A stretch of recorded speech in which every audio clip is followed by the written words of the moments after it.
Nehemías capítulo 6, versículo 15, hasta el final del capítulo.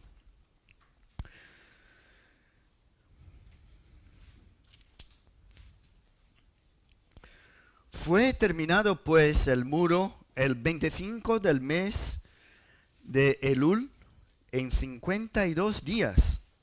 Y cuando lo oyeron todos nuestros enemigos, temieron todas las naciones que estaban alrededor de nosotros y se sintieron humillados y conocieron que por nuestro Dios había sido hecha esta obra.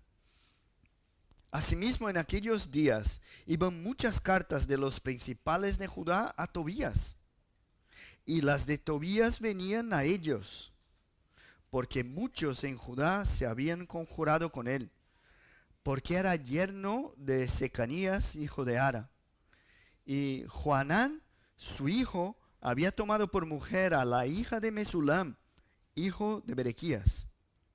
También contaban delante de mí las buenas obras de él, y a él le referían mis palabras, y enviaba a Tobías cartas para atemorizarme.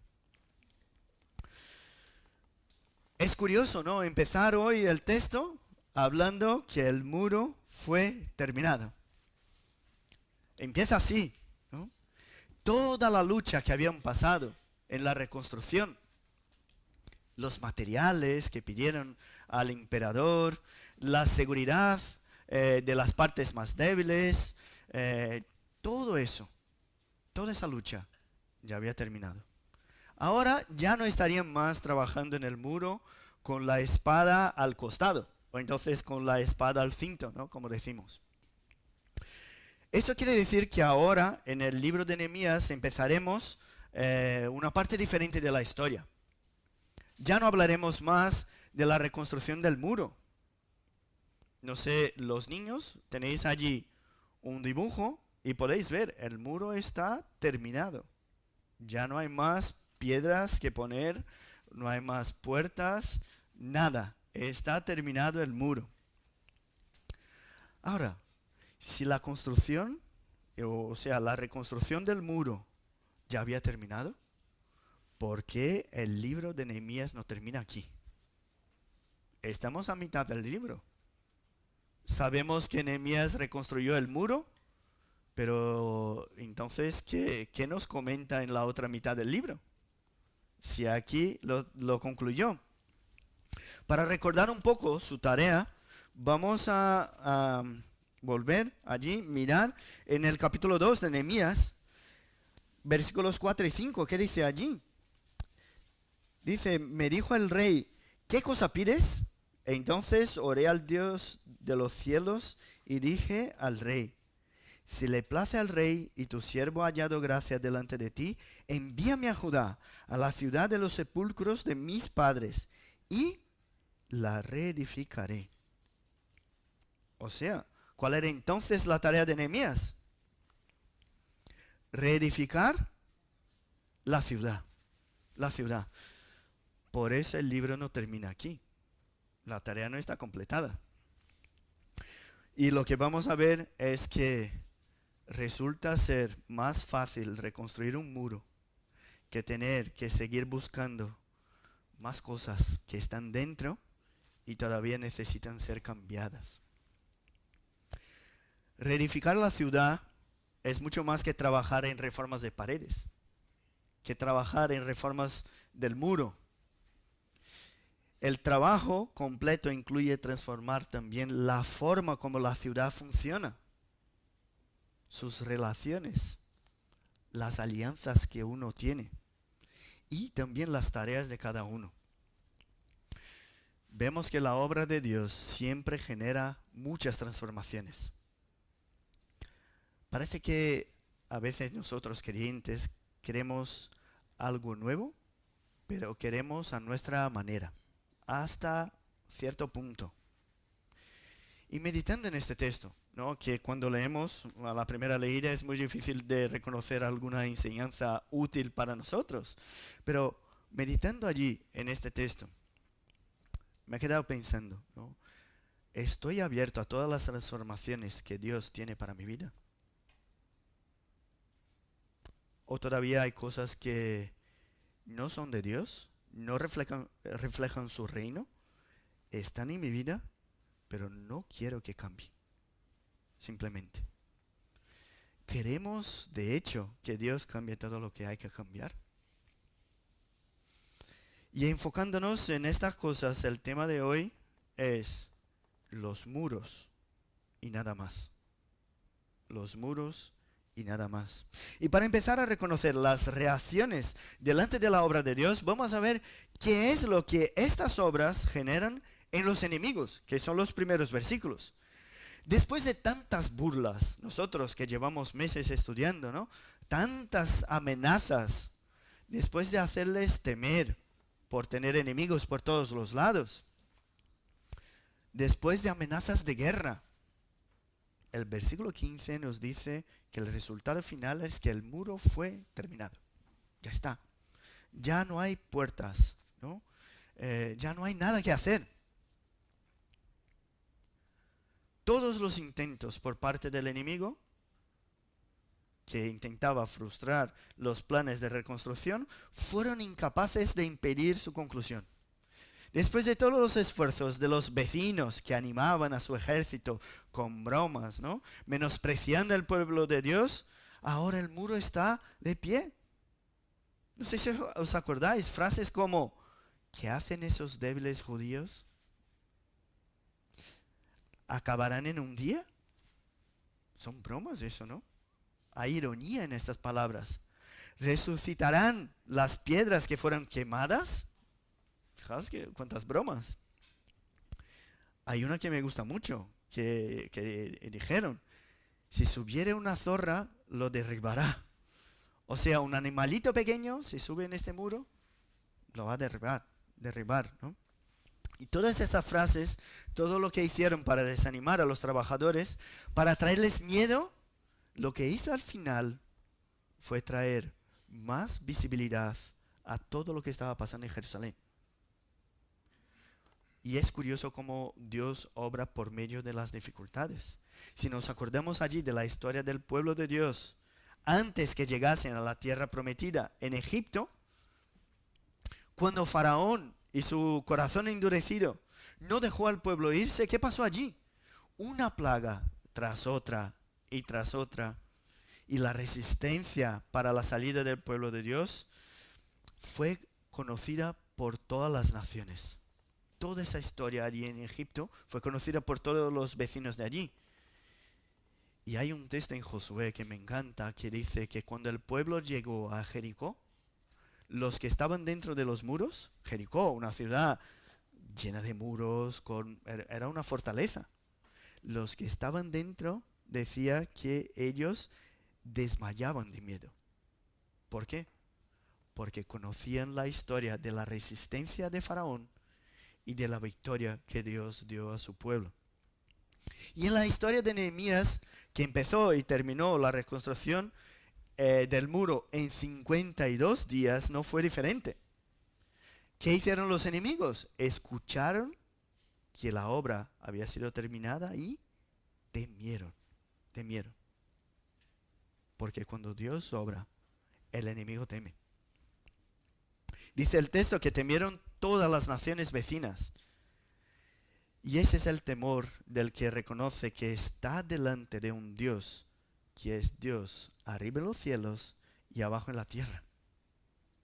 Reconocer el poder de Dios. Comprender también que ellos no estaban a favor de ese Dios todopoderoso, les traía miedo.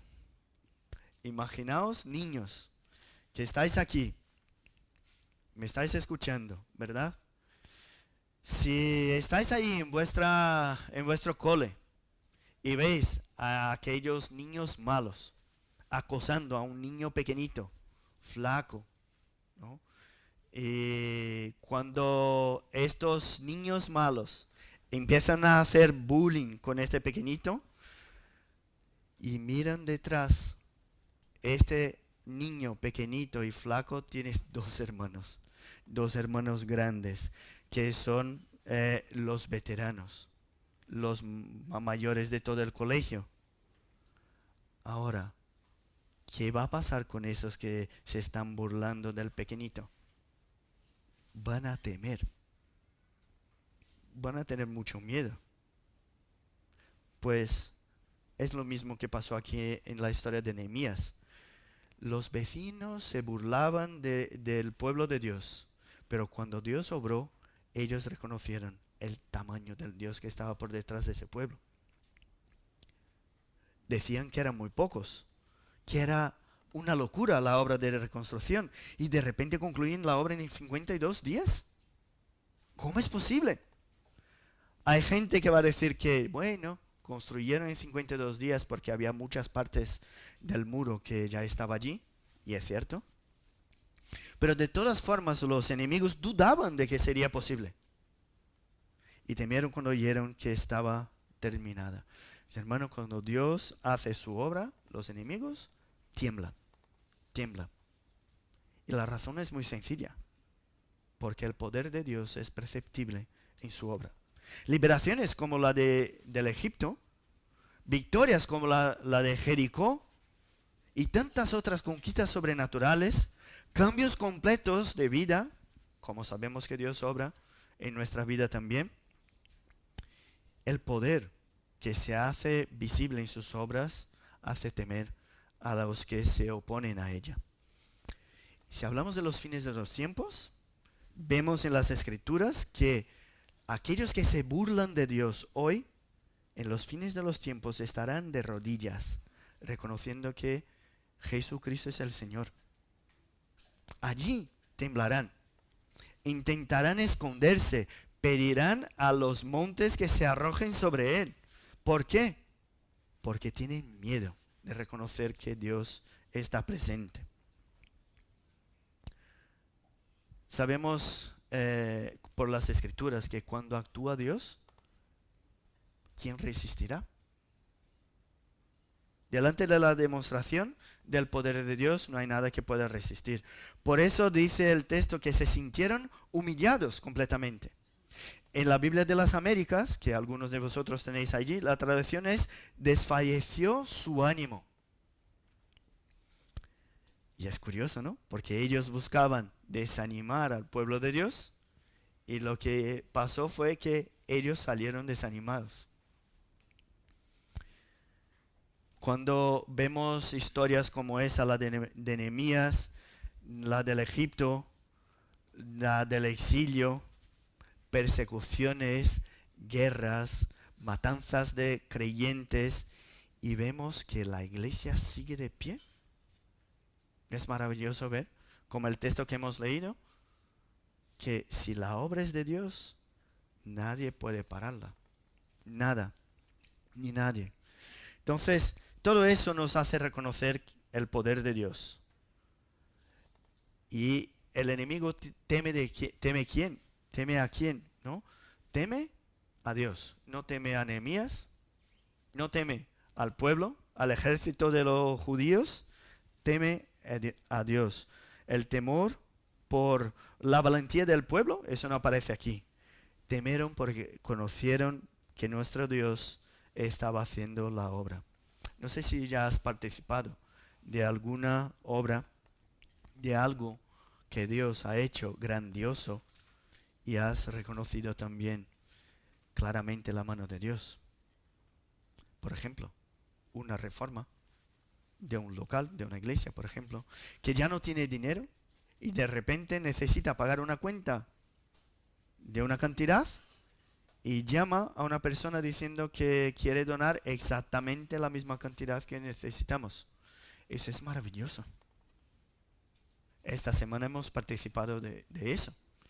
La familia Buyacano está ahí en Colombia, está orando por provisión, porque necesita seguir la traducción de las Escrituras. Y nosotros les hemos enviado una ofrenda que les dio suficiente dinero para comprar nuevos ordenadores. ¿No es maravilloso ver que Dios obra de manera poderosa? Una familia, por ejemplo, que tiene una discusión en la iglesia fortísima y pasando, por ejemplo, por situaciones por la brutalidad de las palabras del pastor. Y de repente, 60, Dios obra de alguna manera por medio de su palabra y todos se tranquilizan y esa familia pasa a ser el gran apoyo de la iglesia. ¿Eso no es una obra sobrenatural? Eso va mucho más allá de las reformas, de las reconstrucciones. No estamos hablando aquí solo de muros. Vemos transformaciones sorprendentes en las vidas, en toda una iglesia. Ahora, si no creemos en eso, si no creemos en este poder, ¿qué clase de poder de Dios conocemos? Por ahora, hablamos de las reacciones de los enemigos al escuchar que la obra había sido terminada. ¿Qué hicieron entonces? Temieron, se humillaron y conocieron que la obra fue hecha por Dios. Cuanto mayor es la persecución y el desprecio a los que obedecen a Dios, mayor será el temor y la humillación cuando la obra termina. Si aplicamos y comprendemos eso en el Nuevo Testamento, eso pasó también con Jesús. No sé si os acordáis, cuando Él concluyó su obra en la cruz, ¿qué dijo?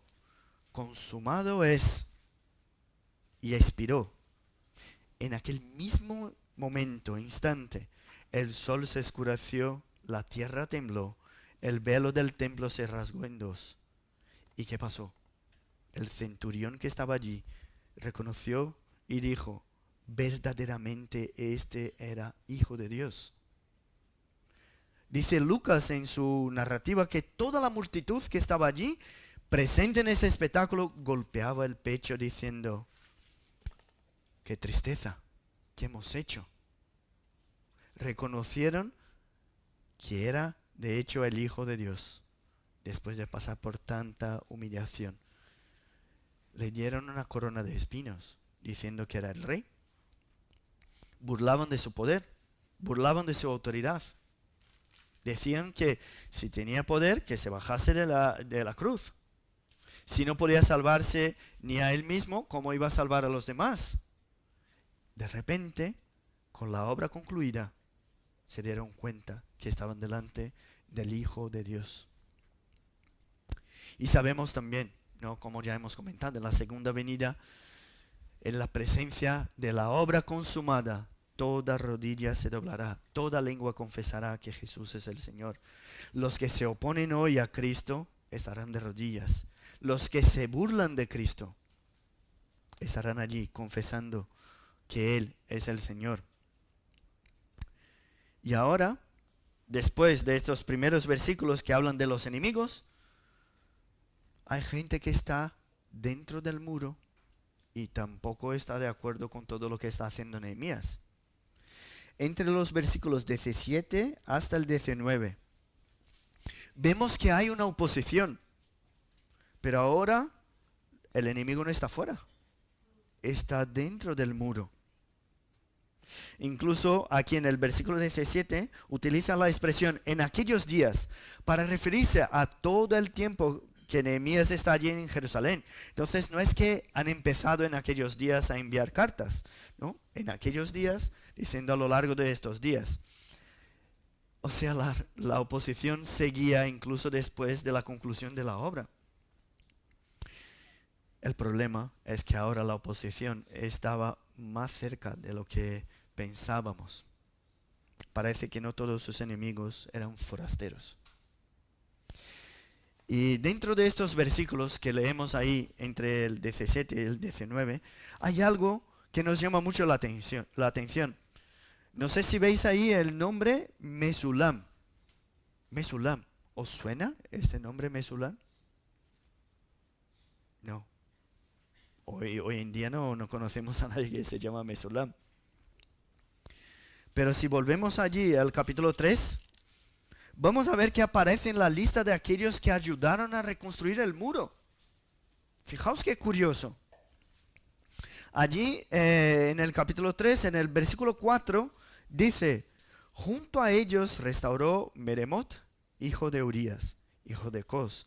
Y al lado de ellos restauró Mesulam, hijo de Berequías, hijo de Mesezabeel. Junto a ellos restauró Sadoc, hijo de Baana. Es curioso, el mismo hombre que ahora está cambiando cartas, enviando cartas y recibiendo cartas de Tobías, había ayudado en la reconstrucción del muro. Aparece en el versículo 4, que hemos visto, y en el versículo 30 también. Mesulán, hijo de Berequías. Si tuviésemos solamente su nombre, podríamos decir que esto se habla de personas diferentes. Pero aparece su nombre y el nombre de su padre.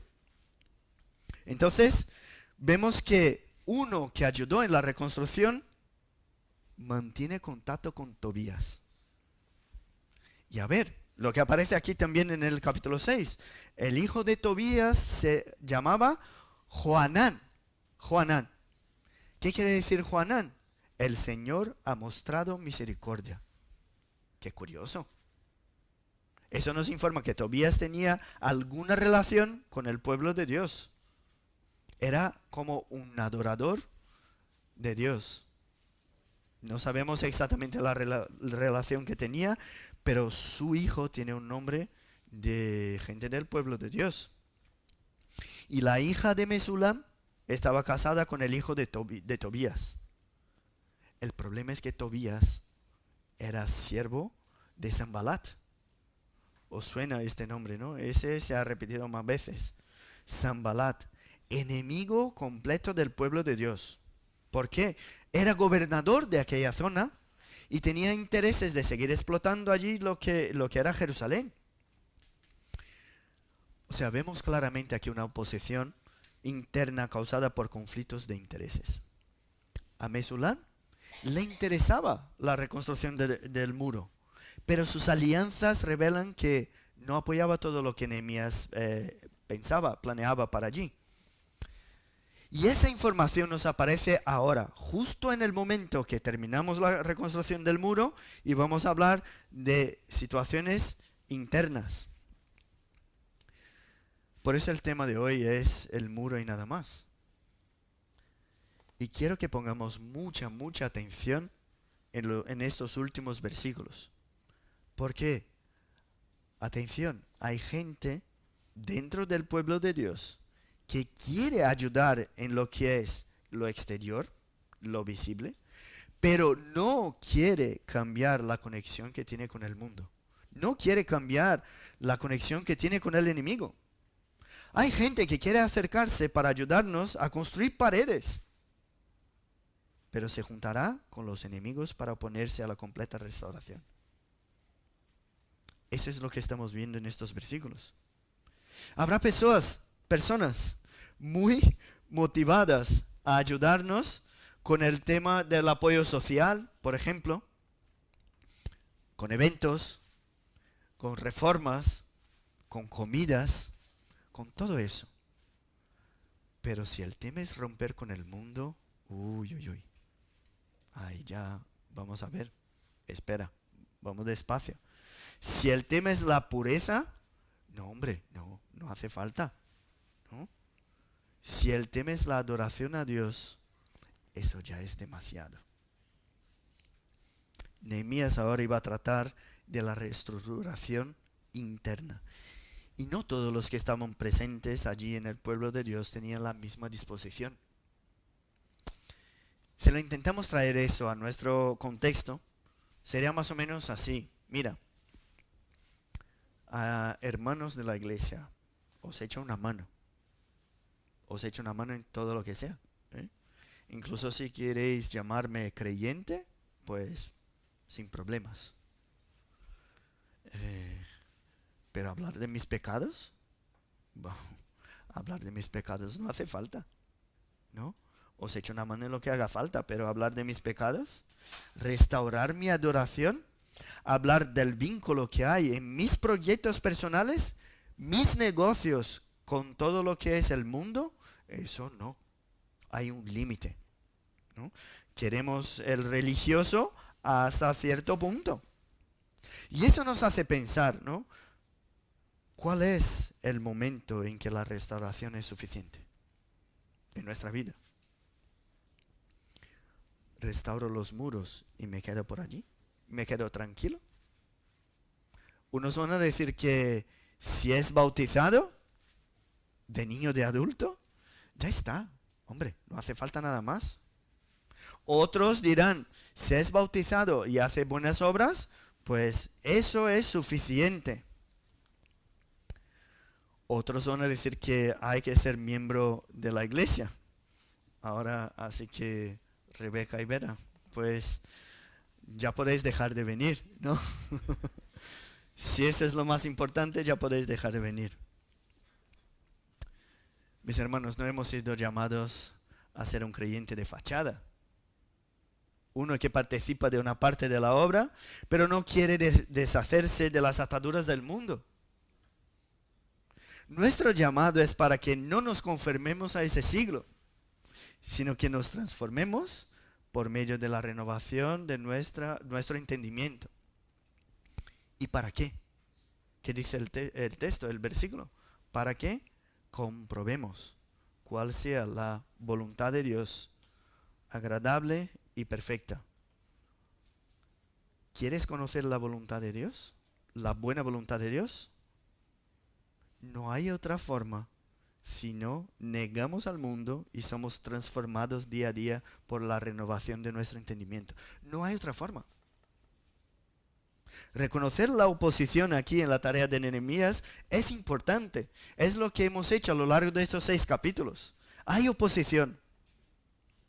Nos damos cuenta entonces, si vamos a trabajar para el Señor, no hay formas de cumplir su voluntad sin que haya oposición del mundo. Eso es importante. Pero hoy lo más importante es ver que incluso dentro del pueblo de Dios, dentro de aquellos que han ayudado en alguna parte de la obra, dentro de nuestra iglesia, todavía puede existir un deseo por conectarnos con el mundo y no con la voluntad de Dios. Lo que tenemos que comprender es que entre nosotros, no estamos hablando de gente que está fuera de los muros, entre nosotros puede existir gente que lo que quiere es tener una restauración parcial, solo la fachada, completa no. Alguien que está contento con los muros y no quiere nada más. Hoy tenemos que autoevaluarnos. ¿Con quién nos juntamos? ¿Nos juntamos con aquellos que quieren cumplir la voluntad de Dios? ¿O nos juntamos con los que traen problemas a los líderes del pueblo de Dios? Tobías, no sé si os acordáis, Tobías aparece en cada uno de los capítulos del libro de Nehemías. Hasta el último capítulo Tobías está ahí, molestando a Nehemías. Pues todavía en esta situación hay gente dentro del pueblo de Dios que tiene relación con este hombre. Dice ahí, estaban unidos a él bajo juramento. Habían relaciones personales, comerciales posiblemente también con él. Ahora nosotros que somos creyentes debemos darnos cuenta de que ladrillos, pladur, como hay aquí, ¿no? Materiales, no dejan de ser simplemente un marco. Los muros no son capaces de ofrecer protección en contra del enemigo. ¿O pensamos que esas paredes pueden protegernos? El enemigo influye dentro de los muros también. El enfoque debe ser las personas y su vida espiritual, su vida con Dios. Estamos dentro aquí de los muros, pero ¿qué clase de vida espiritual tienes? Lo más difícil no es construir los muros, lo más difícil es el cuidado espiritual que hay dentro de los muros. Yo me acuerdo aquí, en este techo, la cantidad de agujeros que había. Es algo increíble. Tenemos las fotos. Y no sé si sabéis cómo funciona eso. Hemos tenido que tapar cada uno de los agujeros, a veces agujeros grandísimos, con yeso. Ahora, ¿cómo se tapa eso? Pues se pone un trozo y se cae. Y se coge un trozo de ladrillo, se mete se pega y se mete otro y dos y tres y se cae. Y es un trabajo increíble. Tardamos casi un mes en tapar todos los agujeros del techo con yeso. Ahora, cada vez que tapaba un agujero, pensaba, ¿no? Hoy estamos aquí tapando agujeros de ese techo. Qué difícil es. Cuanto más difícil será tapar los agujeros de la vida espiritual de todos que estarán dentro. Eso al final no es tan difícil. Se puede hacer. Teniendo un buen amigo albañil, eso ayuda un montón. Pero ¿y la vida espiritual? ¿Qué hacemos? Los deseos que tenemos, los vínculos que tenemos con el mundo y el trabajo duro que tenemos por delante a veces nos hace pensar que el muro es suficiente. Yo no quiero meterme en más, ¿no? Cuando empezamos a lidiar con nuestros problemas espirituales, somos tentados a pensar, tampoco hay que ser tan radical. A lo mejor sigo en la iglesia y también sigo con mi vida que tengo en el mundo y da igual. Y cuando miramos estos versículos de este cambio en la historia de Nehemías, ¿qué aprendemos? Lo primero es, ¿cuál es la mejor respuesta a la oposición? ¿Cuál es la mejor respuesta a la oposición? Sea dentro o fuera de los muros. De acuerdo con la historia de Nehemías, la mejor respuesta a la oposición es seguir trabajando.